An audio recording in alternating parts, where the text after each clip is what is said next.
I'm Pat Doris. Welcome to The Story. If you're new to us, we're a different sort of news show. We do deep dives on important topics in the greater Portland area, but we also like to look around the Northwest to see what else is happening. And every once in a while, we like to focus our lens on the rural parts of Oregon and Washington, which we think too often gets overlooked. And with that in mind, we have a treat for you tonight, a journey to a tiny school in the big country of Eastern Oregon. It's our big story tonight.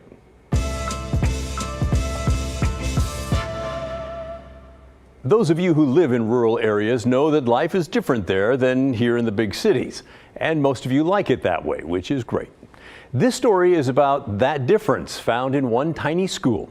A reminder that bigger is not always better, and a glimpse at an educational lifestyle that is precious to those who live it, even as it may be coming to an end. Thomas Schultz has our story.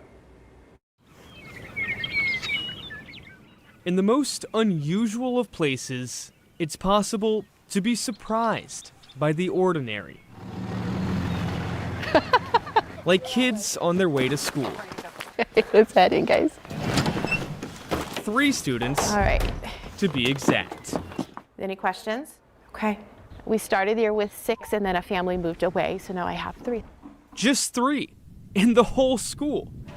And with 6 days left, the school year's far from over. Yeah, we're gonna combine this. These are the 3 things. You've got a really good start, Kelton. For a trio that's forever linked. Carly, how's yours going? You could say Good. they rule the school. You just get used to some of the things, everybody being related.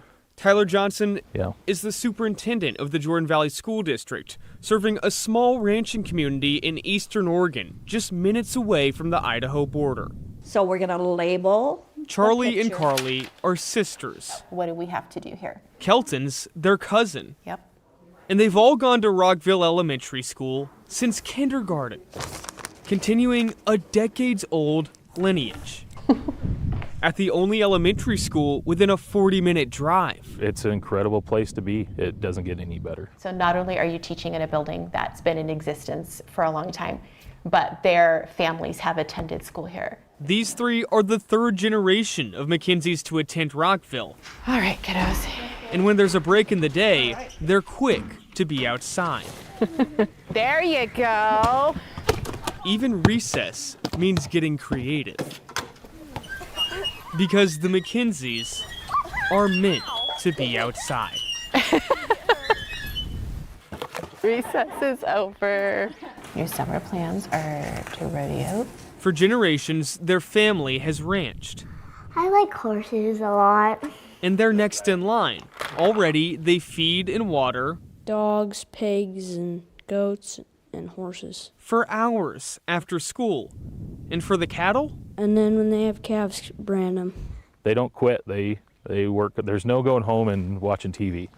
We're trying to use our bigger vocabulary. There's no quitting in the classroom either, So what are we looking for here? where Miss Green teaches Kelton That's good. English Yep, you got it. Good job. And if you're writing in first person, we need and to change Carly this to by. the art of writing, Good job. Okay. while Okay, looks good. Miss Greeley Yep. tutors Charlie, How are we gonna do it? a first grader. And this was my first year doing spelling too. And Miss Greeley's been mixing Work and fun. for a little while now. I've been teaching here for 18 years and 9 months. Though this spring, it's hard not to think about the upcoming fall. It's the end of the school year. I love it. I love my job. I'm pretty sad that I'm going to retire, but Miss Greeley's leaving a school that's as close to home so I had to teach my own kids. as it gets. It was fun. It was, yeah. And while Rockville welcomes Charlie's younger sister next year, All right. they'll have just one more trip around the sun with the oldest, Carly, Yeah. before saying goodbye. That one's going to be hard. Yeah. She'll head off to the high school, It'll be fun. I'm excited. Yeah, we can. which teaches grades Okay. 7 through 12. They all met standards. I'm so proud of them. And one Awesome. by one, I'm very proud of these kids. You should be. They worked so hard. Yeah. Okay, you can clean your things up. with the What would final you like to work student on first? starting next year. Go ahead and turn it all in. School will shut down at some point.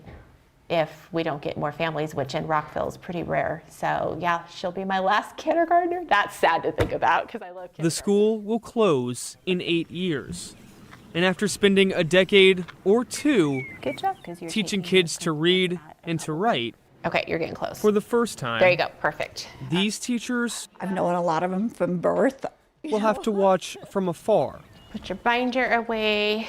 as their kids go on through life, which may be simple Thanks, Kelton. but extraordinary. Yeah, a new chapter is going to be ahead. A new book to be written. All right. Thomas Schultz, Yeah? KGW Okay. News. This is home, and we love it.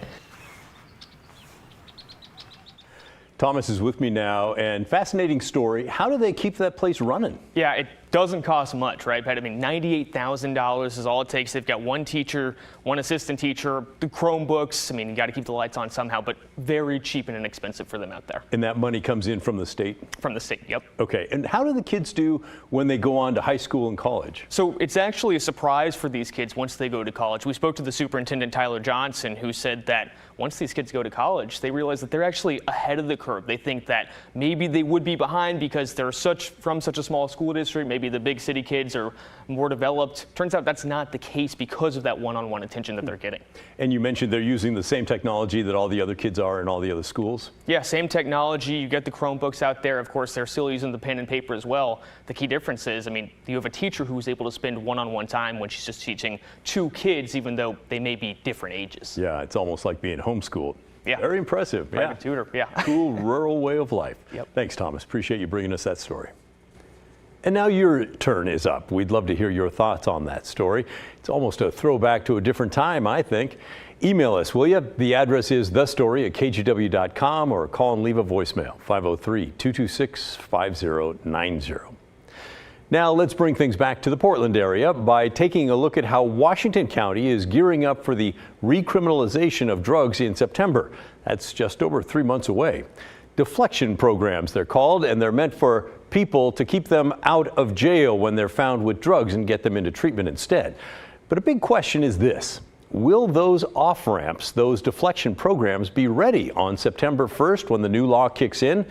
Blair Best checked in on Washington County. Ed Middlestat is no stranger to Washington County. I came here 55 years ago. He's watched the streets change over the years.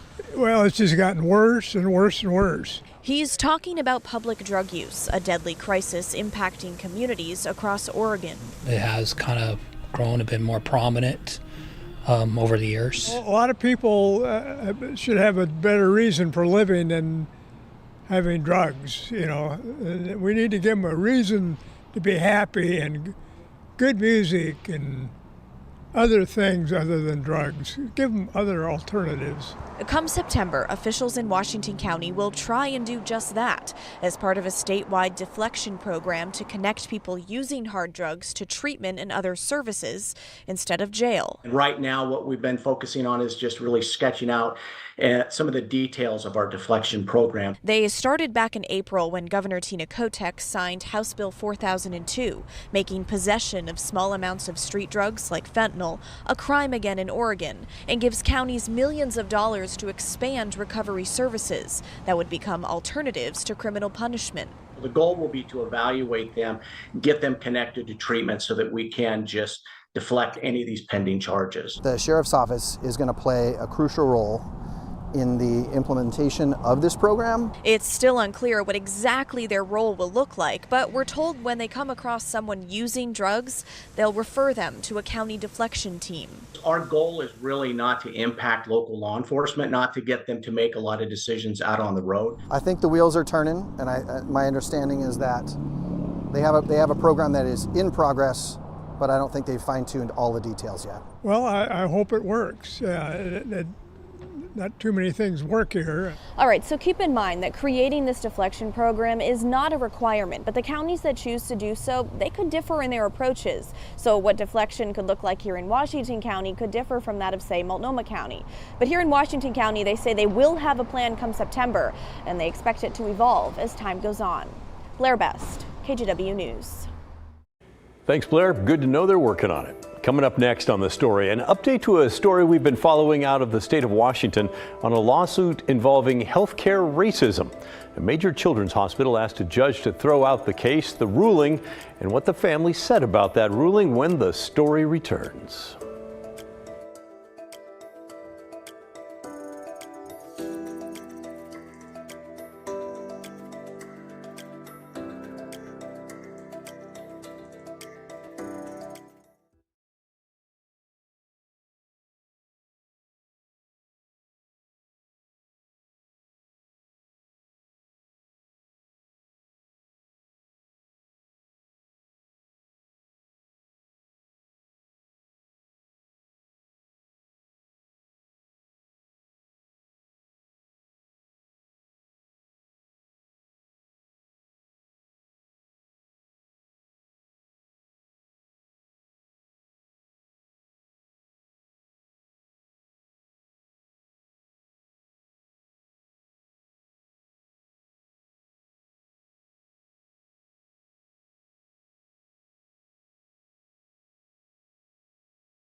In the Seattle area, there's an ongoing legal battle involving the death of a 16-year-old. Her parents sued Seattle Children's Hospital, arguing racist actions by the hospital contributed to their daughter's death. The hospital tried to get that action tossed out of court, but a judge refused. Susanna Frame from our affiliate in Seattle has the latest. We are in Sahana School in Bothell. This week, Nalini Ramesh took us to Sahana's high school, where there's a permanent tribute to her daughter. She died 3.5 years ago at the age of 16. And what do you think when you look up there and see her name on the wall? Sad, but happy too that she's not somebody who just came and vanished and nobody knows what happened to her. No, she was a student at North Creek High, and that's her name there. We did not cite these. After a King County judge gave the green light on the family's case, her mother says Sahana's memory will also live on now in the legal system. This is a step in the right direction. We are relieved. We are relieved. The family accuses Seattle Children's of discounting Sahana's declining health because of the color of her skin. Now I want to know what was not done for her that was done for the other children. In 2020, Seattle Children's doctors diagnosed Sahana with a serious disease called DRESS, a severe reaction to a medication. Medical records show over the next several weeks, the family reached out to Children's more than 40 times for help. They shouldn't let it happen to another kid. But the family says their concerns weren't taken seriously. And they didn't seem to care. Yeah. Why? That is what I need to know. Why didn't you care? 3 months after the diagnosis, in front of the entire family, Sahana died from heart failure. Doctors at Children's had written in her chart that DRESS could cause myocarditis, heart failure, and was potentially life-threatening. But they didn't monitor Sahana's heart for that, or admit her to the hospital. Why was she just sent home each time?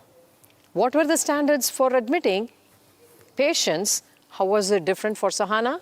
How was it different for different kinds of folks? At the same time Sahana was being treated by Children's, the hospital admitted it had a serious problem with treating black and brown children like Sahana, the child of Indian immigrants, differently.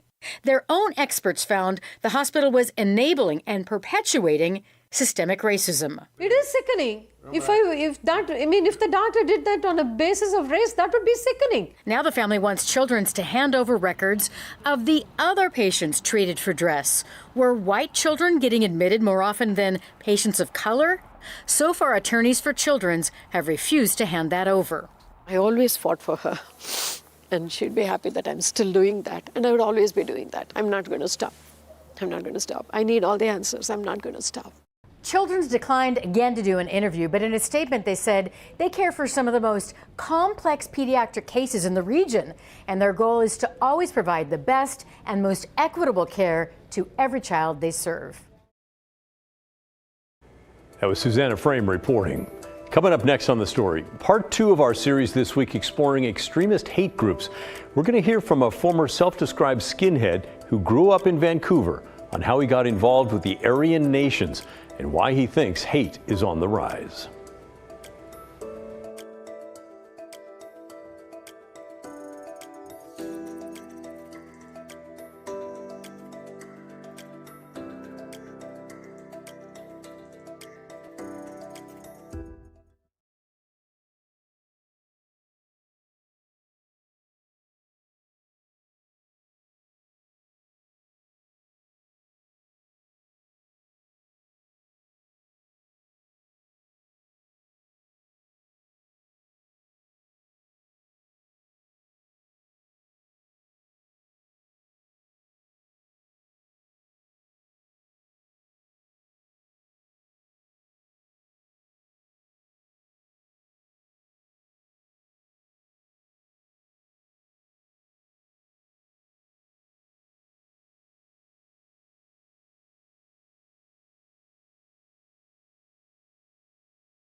Tonight, we continue our series on extremist hate groups in the Northwest, specifically in Idaho.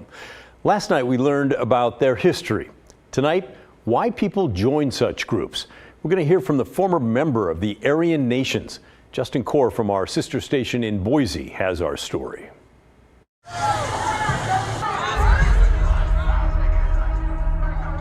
Well, I think polarization across the board is on the rise.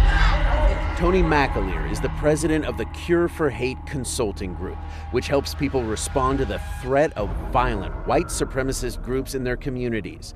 He's also the author of the book, The Cure for Hate, He's an international speaker and has more than 10 years of experience helping people leave white supremacist movements behind. So how did Tony become such an expert on white supremacists? Well, he used to be one. I said at the age of 20, I'll be dead or in jail as a white revolutionary by the time I'm 30. Tony had, from what the outside looked like, a normal childhood, a middle-class family in an affluent neighborhood in Vancouver. While he says he does not blame anything on his childhood, he did point to some pivotal moments that shaped his future, like abuse at school and walking in on his father having an affair. He said he lost faith in authority figures and developed not just a need to rebel against everything, but a pervasive anger. And sort of that anger and defiance and mistrust of authority sort of primed me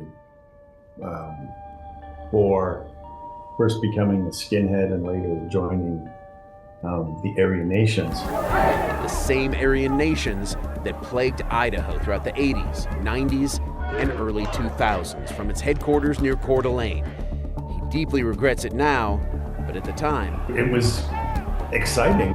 The notoriety, the taboo nature of it. It's like, the guard towers and guys with machine guns and stuff. I mean, the to, 19, 20-year-old brain and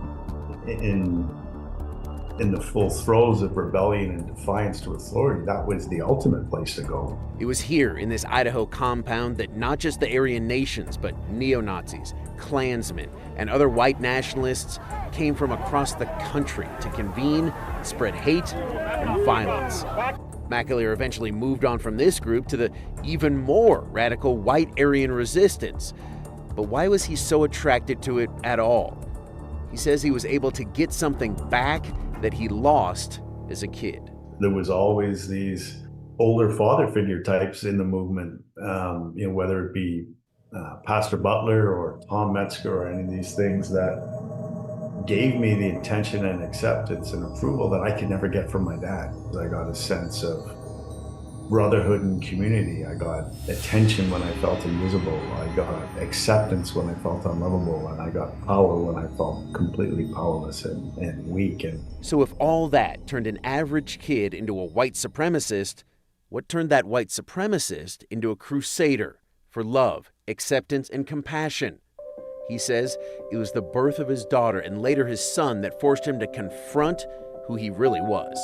They saw this great, magnificent human being that was taking care of them. I didn't see that when I looked in the mirror. He left those white supremacist groups and started working to get others out as well after finally confronting his childhood trauma.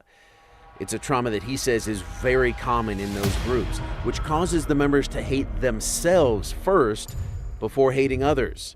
It's called toxic shame. I truly believe the level to which we dehumanize other human beings is a mere reflection of our own internal disconnection and dehumanization. And we feel that we're not good enough, we're not worthy enough, we're less than human, we're not smart enough, pretty enough, we're not lovable. Whatever set of beliefs we pick up as a result of trauma, we project onto others as our way of dealing with it. And the recruiters for those hate groups understand this. Partly because this violent sort of coping mechanism is not unique to American hate groups. There are a lot of commonalities between sort of Islamist-inspired terrorism and domestic terrorist groups in the United States. Dr. Royce Hudson is a Boise State researcher who also has years of experience in the Middle East, working to understand why so many young men were joining Hezbollah and Al-Qaeda. He says there's often a strong religious component there, a warping of the scriptures, just like we see with hate groups here that claim a Christian identity, even though they are far from it. But mostly, they offer that same feeling of belonging, like what drew McAleer to the Aryan Nations, to people who have been excluded, socially, economically, and culturally. So they feel like somehow their community and themselves are being attacked. And then when they do hear narratives coming from other terrorist or violent extremist organizations and say, hey, look, you're not to blame for your particular lot in life. it's this group over here. It's these invaders coming from across the border, or it's Islamists coming across here and trying to invoke Sharia law. So it's the same sort of narrative, it's just flipped around. Justin Core is joining me again as I talk to him from my home studio. Justin, this is really fascinating and an insight into who's attracted to these groups. What was it like for you to kind of learn about the personality traits and the things that these groups give people? Really fascinating. You know, when I talked to Tony McAleer, a former member of the Aryan Nations and skinheads and other hate groups, I sort of had a preconceived idea of who I was going to meet, who I was going to be talking to, and it just wasn't the case at all. He seemed thoughtful, intelligent. Obviously, he's reformed now, but when he talked to me about that kid he once was, that young man who was attracted to these groups, it was fascinating, especially the idea that the ideology is not really what attracted him, and it's not what really attracts most of the folks in these hate groups and in these extremist groups. It's just a sense of belonging as they try to deal with their trauma. That was very revealing to me, and enlightening, understanding how many people could be recruited to these groups, considering how many people out there are simply isolated or dealing with trauma. You know, I was wondering too, as he's sort of campaigning against the hate groups and trying to get people out of them, has he faced any personal threats from those groups? We did not talk a lot about that. I imagine they're not necessarily very happy with him. These people are his former friends, almost really even family members, but it's very important to him, as it should be to all of us, to speak up about this, to continue to raise this alarm about these groups. Yeah, okay. Great stuff, Justin. Thanks for bringing us this part 2 of your series. We're looking forward to part 3. So what can a community do to stop these hate groups? We'll explore that side of the story tomorrow night. In the meantime, that's the end of our show. Thanks so much for watching. Tell your friends. Whether you're watching live or on YouTube, we're thrilled to have you. And remember, the story, our collective story, that never ends. The good stuff's coming your way next. I'll see you right back here tomorrow night, 6:30.